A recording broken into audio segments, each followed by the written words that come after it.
Buenas noches, mi nombre es Aldo Manuel Pimentel Jiménez y hoy hablaremos sobre la balanza de pagos y el tema de las finanzas nacionales. ¿Cómo es que la balanza de pagos se relaciona con las finanzas de un país? En el caso de México, la idea es que entendamos que existen diversas cuentas que nosotros debemos considerar para entender lo que es la balanza de pagos. Tener también, por supuesto, el tema de la balanza comercial.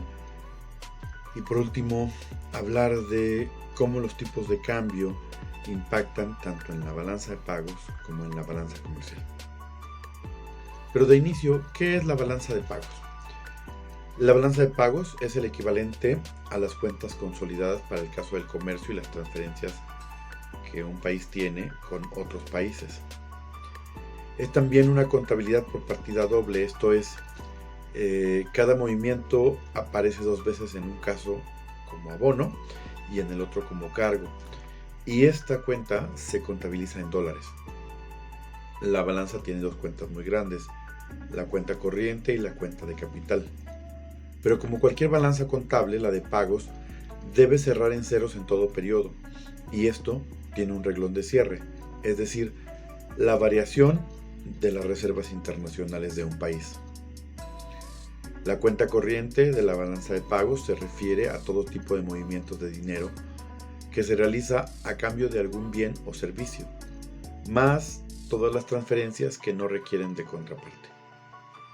Por otro lado, de los ingresos hablando, la cuenta corriente se divide en exportaciones, servicios factoriales, no factoriales y las transferencias.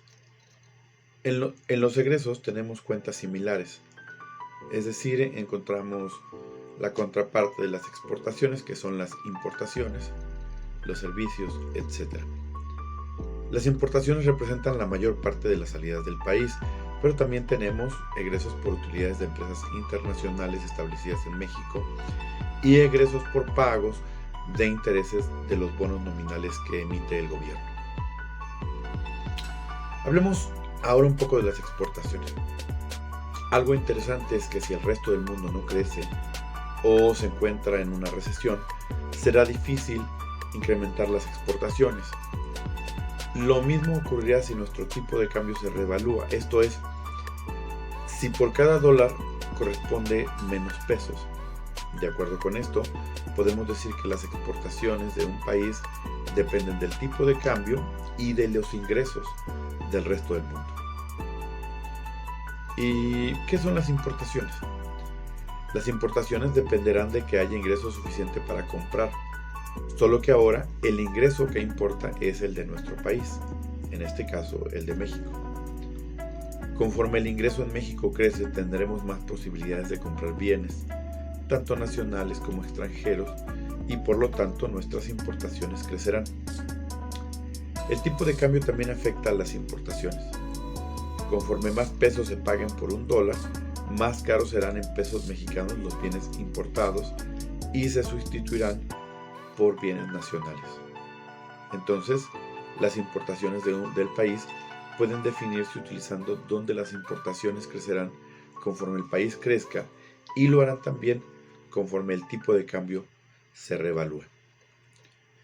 Hablando de las importaciones y de las exportaciones, existe una relación entre ellas, es decir, existe una balanza que nosotros llamamos balanza comercial, que es de alguna manera representada como la suma algebraica de las exportaciones y las importaciones, y este resultado nos da la balanza comercial.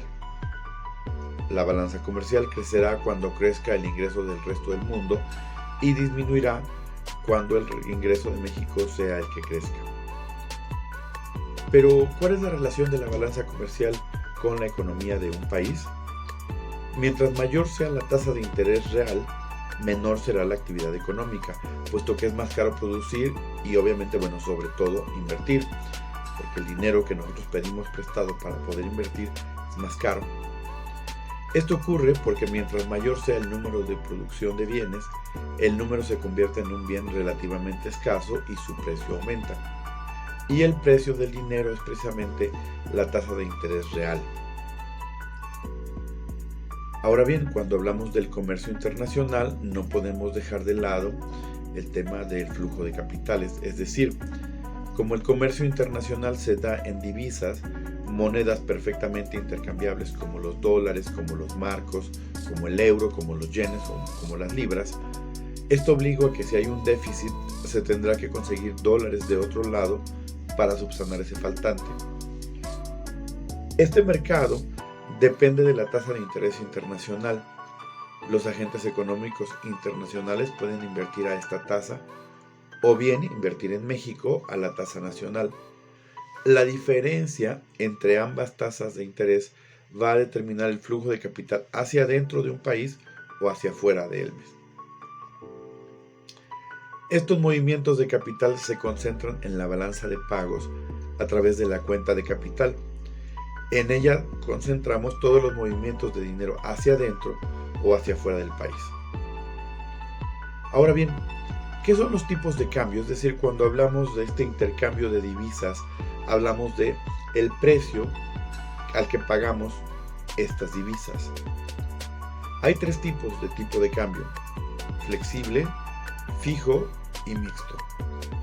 El régimen de tipo de cambio fijo es muy fácil de explicar. Se determina una cantidad de moneda nacional a intercambiarse por divisas y listo, se deja fija esta cantidad. Cuando el tipo de cambio es totalmente flexible, lo que ocurrirá es que si lo que se aumenta es la oferta monetaria, el nuevo equilibrio exigirá una devaluación del tipo de cambio para evitar un déficit en la balanza de pagos.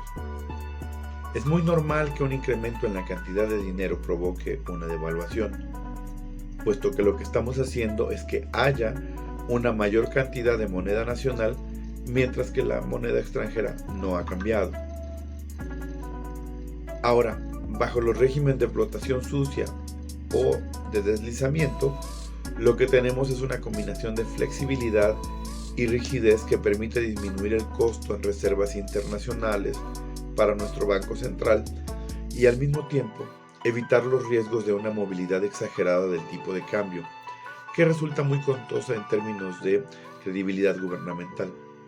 Además de los problemas asociados a una devaluación como son el aumento de precios, la distorsión del comercio internacional, etc. Por otro lado, el deslizamiento es ligeramente diferente. También se hace uso de las reservas para evitar la devaluación abrupta, pero en este caso se difiere el movimiento del tipo de cambio permitiendo un ajuste temporal. Esto evita los altos costos de una devaluación sobre la estructura económica y sobre la credibilidad gubernamental.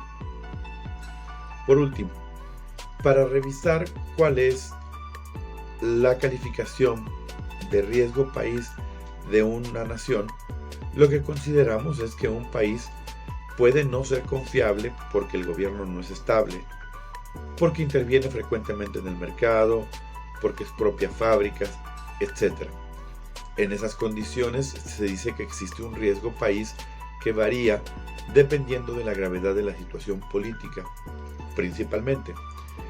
Este es un gran obstáculo para el desarrollo de los países latinoamericanos porque el ambiente internacional castiga los desequilibrios políticos de nuestros países y con esto obliga a los gobiernos latinoamericanos a moderar el crecimiento económico de las naciones.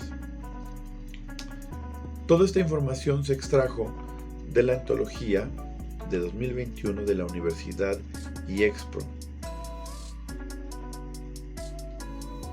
Buenas noches.